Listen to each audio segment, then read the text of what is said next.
Hello, welcome to the Wisdom English classes for the students of CBSE class 11th.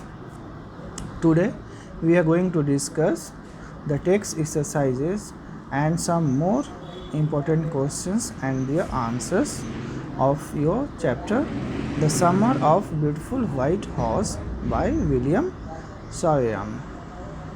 So let us start with reading with insight. Question number 1. You will probably agree that this story does not have breathless adventure and exciting action. Then what in your opinion makes it interesting?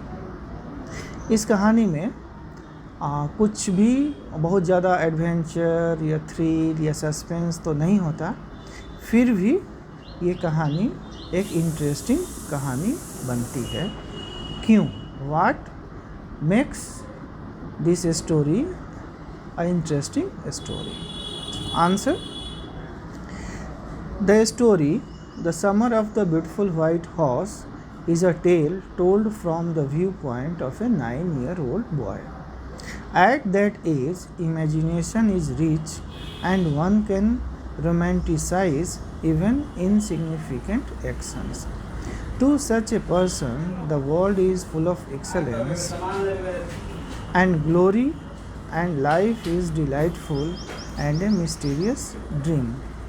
For the young poor boy, a ride on a beautiful white horse is a dream fulfilled. He had been always longing to ride, and his cherished dream is realized when his cousin Murad offers him a chance to ride on horseback, first with him and then alone. Riding the stolen horse and hiding it safely are great feats of adventure for the two boys. Though the storyline is thin, we eagerly follow the course of action taken by the boys till they return the horse to its rightful owner. The story provides us a peep into child psychology. For boys who are crazy about horses, stealing a horse for a ride is not stealing. Though they enjoy the thrill of riding, they are conscious of their family pride. The Garoglanian family is well known for honesty and trust. They would neither steal nor take advantage of anybody in the world. Another point of interest is characterization. The delineation of the common traits of Uncle Khusro and cousin Murad is superb. The story also contains many purple passages full of pictorial description. All these heighten its appeal to the reader. Now question number 2. Did the boys return the horse because they were conscience stricken or because they were afraid? Answer. The story gives no indication that the boys were afraid of anyone or anything. Hence, the return of the horse was not directed by fear. Secondly, they were not at all conscience stricken. They did not feel any pangs of repentance or remorse at their action of stealing a horse solely for the purpose of riding it. The narrator makes it amply clear when he asserts that stealing a horse for a ride was not the same thing as stealing something else, such as money. For him, it wasn't stealing at all, as he and Murad were so crazy about horses. In his opinion, it would become stealing only when they offered to sell the horse, which he knew they would never do. The last phrase gives a clue to their mental makeup. Murad had the horse for over a month when farmer John Bryo visited the narrator's house. They retained it for 2 weeks more. Murad outrightly rejected the narrator's suggestion of keeping the horse any longer. It was his family pride that would not let him steal. He decided that the horse must go back to its true owner. The meeting with John Brio proved conclusive. He praised their family for its honesty. He trusted the boys as he knew their parents. Hence, in order to uphold the family tradition and reputation, the boys returned the horse to its rightful owner. Now, the short answer type questions. Question number 1. I couldn't believe what I saw, says the narrator. What was so unbelievable? Why? Answer. The narrator saw his cousin Murad sitting on a beautiful white horse. It was unbelievable, for they belonged to poor families and buying such a beautiful horse was beyond their means. Next, what traits of the Garoglanian family are highlighted in this story? Answer. The Garoglanian family, though now poor, were famous for their honesty even when they were wealthy. They were proud of their family first, honest next, and after that they believed in right and wrong. None of them would take advantage of anybody in the world. They would not steal. No member of the Garoglanian family could be a thief. Now, question number 3. What conflicting thoughts passed through the narrator's mind on seeing Murad on a beautiful white horse early one morning? Answer. The narrator was surprised. He knew that his cousin Murad couldn't have bought the horse since he couldn't have bought it. He must have stolen it. However, family pride came in the way. He refused to believe that he had stolen it.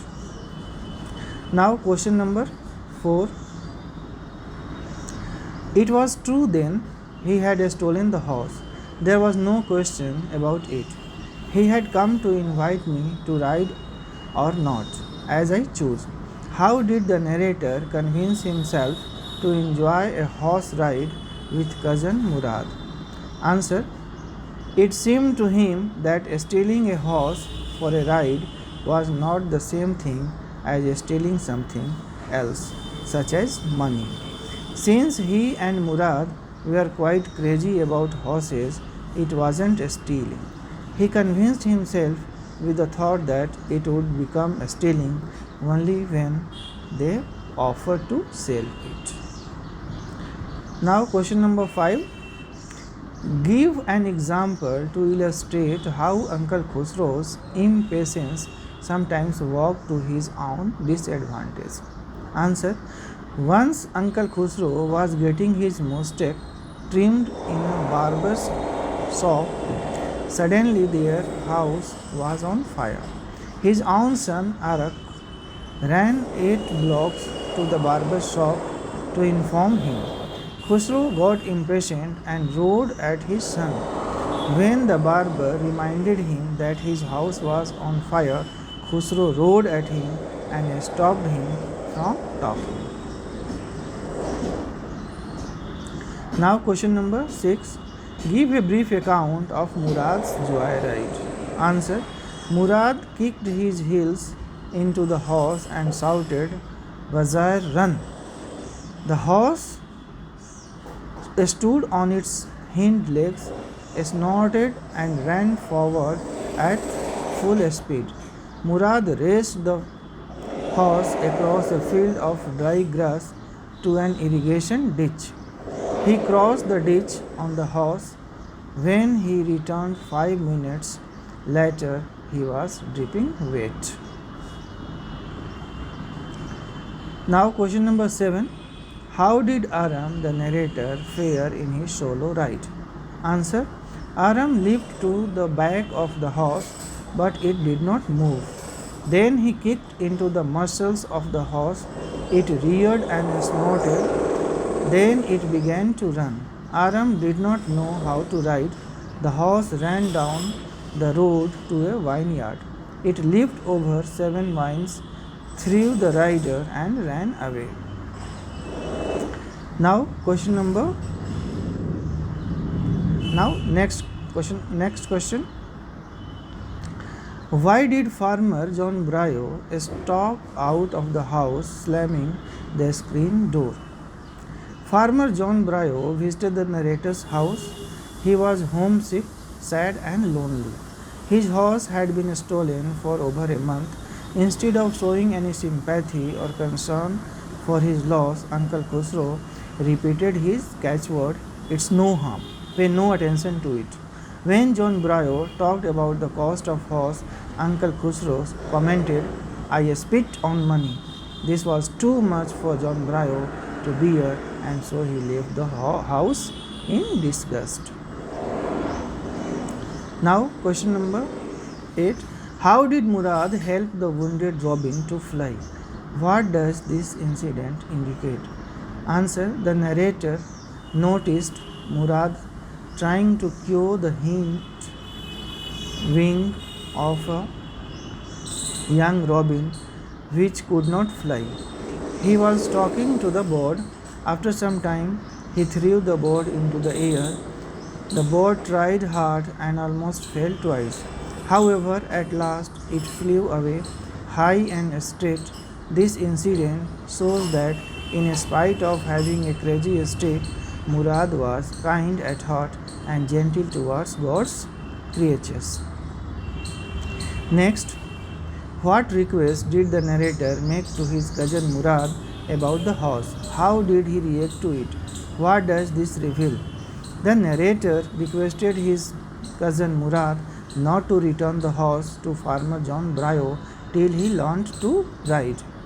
Murad observed that it might take him a year. The narrator suggested to keep the horse for a year. Murad shouted that he was inciting him to steal. He declared that the horse must go back to its true owner. This shows his honesty and sense of family pride. And now, question number 10.